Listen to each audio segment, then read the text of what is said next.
They stand beside some of the most powerful men in the world, smiling for cameras, cutting ribbons, and championing charitable causes.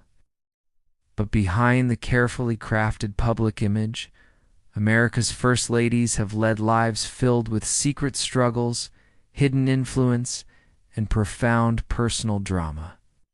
Today, we read Pulling Back the Curtain on the White House to uncover the secret history of the women who shaped a nation from behind the scenes. Let's start at the very beginning, with a woman who never even lived in the White House, but set the precedent for every first lady to come. Martha Washington.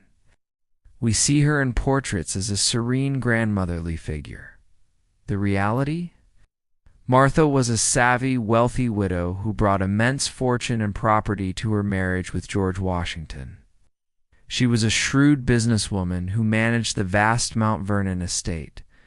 During the Revolutionary War, she wasn't just waiting at home. She spent every single winter with the troops at their encampments, enduring freezing conditions to boost morale, nurse the sick, and organize sewing circles for the soldiers.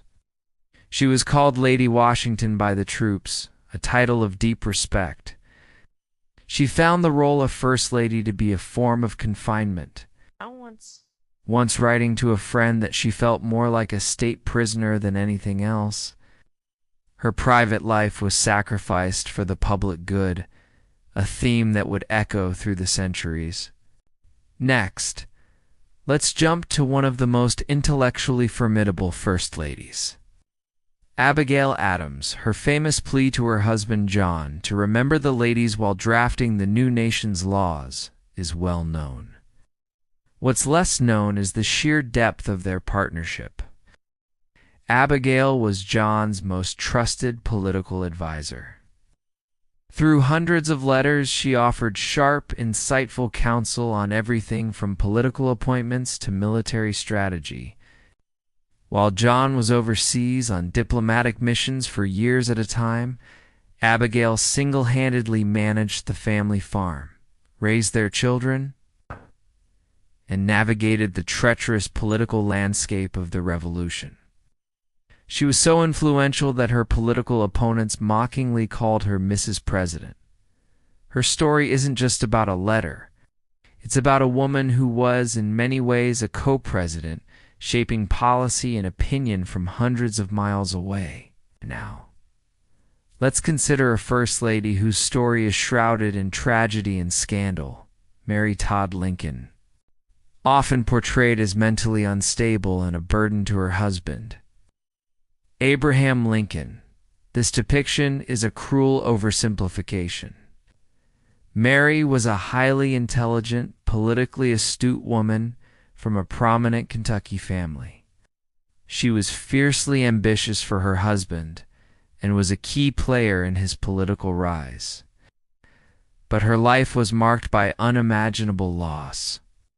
She buried 3 of her 4 sons and witnessed her husband's assassination right beside her. Her intense grief, combined with debilitating migraines, led to behaviors that were misunderstood in an era that had no concept of post-traumatic stress disorder or clinical depression. After Lincoln's death, her surviving son Robert had her committed to a private asylum against her will. Mary, ever the fighter, didn't just accept her fate. She smuggled letters to her lawyer and the press, engineering her own release in just a few months. Her story is a heartbreaking reminder of how women's mental health has been historically weaponized and misunderstood. Let's move into the 20th century to a woman who completely redefined the role of First Lady, Eleanor Roosevelt. The public saw a tireless champion of the downtrodden, a globe-trotting diplomat, and the eyes and ears for her husband, Franklin Delano Roosevelt, who was constrained by polio. But behind this public partnership was a complex and often painful private life. After discovering her husband's affair with her social secretary, Lucy Mercer, their marriage was fundamentally altered. It became a political partnership. Eleanor carved out her own independent life and career. She had her own press conferences, wrote her own daily newspaper column called My Day, and hosted her own radio show. She used her platform to advocate for civil rights, often taking public stances that were far more progressive than her husband's administration was willing to adopt. She had deep, meaningful, and intensely personal relationships outside of her marriage, including a profound and well-documented connection with journalist Lorena Hickok. Eleanor Roosevelt wasn't just a supportive spouse. She was a political force in her own right, a woman who turned personal betrayal into a source of independent power. Consider Jackie Kennedy, the icon of style and grace. Her public image was one of youthful glamour and perfection, a fairy tale princess in the White House, which she famously dubbed Camelot. The secret history is one of immense strength in the face of constant turmoil. She suffered a miscarriage and delivered a stillborn daughter before having Caroline and John Jr. She endured her husband's notorious infidelities with quiet dignity, all while managing a public role that placed her under unprecedented scrutiny. Her greatest, though most tragic act was her conduct in the days following President Kennedy's assassination. While grieving, she meticulously planned his state funeral, modeling it after Abraham Lincoln's. She understood the power of imagery and symbolism. It was she who secured her husband's legacy, who gave the world the enduring myth of Camelot in a now-famous interview just a week after his death.